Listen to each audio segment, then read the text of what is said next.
Hey, I'm Alan Baker, the Cellar Rat, and welcome to the Pinot 2.0 video podcast. We're almost ready to start the process that is going to turn this beautiful Pinot Noir juice into a wonderful Pinot Noir wine. And as we get to this point, it's important that we know everything we can about what's in our juice. So they do that work in the lab here at Crushpad, and I know that they're waiting in there to talk to us, so I'm going to duck in there and see what the science part of this winemaking is all about, but I'm feeling a little bit out of place in my Cellar Rat duds, so let me see if there's something I can't do about that. There we go. Now I'm not going to feel at all out of place in the lab. Let's duck in and see what's going on. Okay, well, I made it into the lab, and it seems that I don't need a lab coat to be in here. No, lab coats are definitely not necessary. I don't own one. Okay, winemaking, art versus science. What is it? I think it's definitely both. At this point in the process, you're going to have a good deal of science. So the process, this point right now is the beginning, so the primary fermentation. We've got some things that are just about to start primary fermentation. We've got some vineyard samples, and there definitely is some science that's involved. Okay, so yeah, what are the primary tests that you do to figure that all out? So going into fermentation, you've got a balanced must. Right, so there's three different experiments that we run with all wine that comes into the lab. And the wine could either be actually vineyard samples, so samples that are taken from the vineyard that someone in the lab is going to process, and by that I mean just crush and get juice from. Yep. Oftentimes it will look this color. This was actually some juice samples from a vineyard that just came in today. Mm-hmm. Then we'll also have numbers that we run on lots of grapes that have actually been destemmed and crushed, which is something that will usually look like this. And you can see there's been a little bit of settling out of some sedimentation. And then we'll also run numbers after wine has gone through a bit of a cold soak as well, because oftentimes you're going to get a little bit more sugar that's going to be soaked up by the juice while it's sitting in cold maceration. Yeah, so that's what happened with our juice. So we started off at 25-ish, and it came up close to 26. Right. And so now we're looking at doing all the treatments that we want to do before fermentation.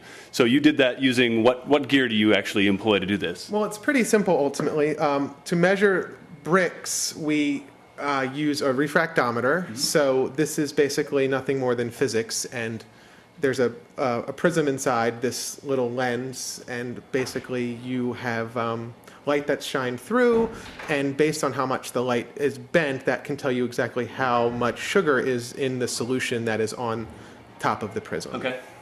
And then you've got scientific gadgetry here to do the rest. We have a pH meter, so this is a pH probe, and this is basically just an instrument that I need to calibrate with certain buffers.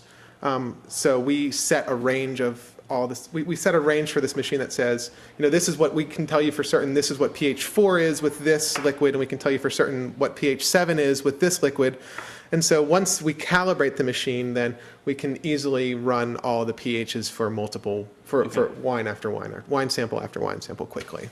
Okay, that's pH and acidity. How do you do that? Sure. Basically, the test for TA, total acidity, is ran with a few different chemicals. We use phenolphthalein, and that's actually the color indicator. We measure the amount of sodium hydroxide that it actually takes to change that solution from one color to another. And in this case, most of the time it's actually, it's from clear to pink. However, when you're dealing with red wines, clear is sort of a little slightly orange, but you can always see the slight change to pink. So at this point, we had our lab work done, and we decided we'd do a few things to prepare our must for fermentation. We added a bit of water to each T-bin so that our resulting wine would be in the 14.2% alcohol range, and we added a bit of acid as well, which in effect lowers our pH.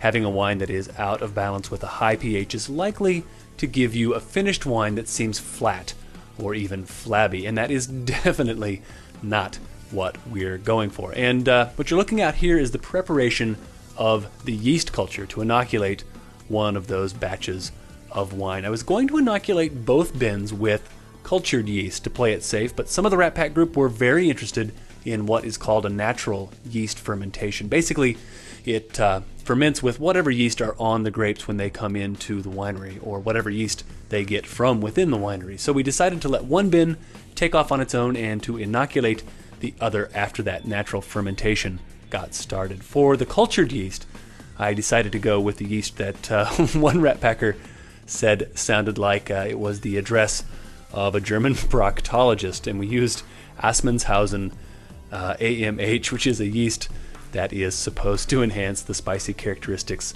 of the wine, as well as have a controlled and slow fermentation, which is a good thing because Pinot likes to bolt for the finish line. And when you get to use terms like bunghole, I think Assmannshausen is the perfect yeast to accompany this wine through the process. And it's pretty simple, really. You start the yeast culture in warm water and let it sit for a while to get the yeast hydrated and happy.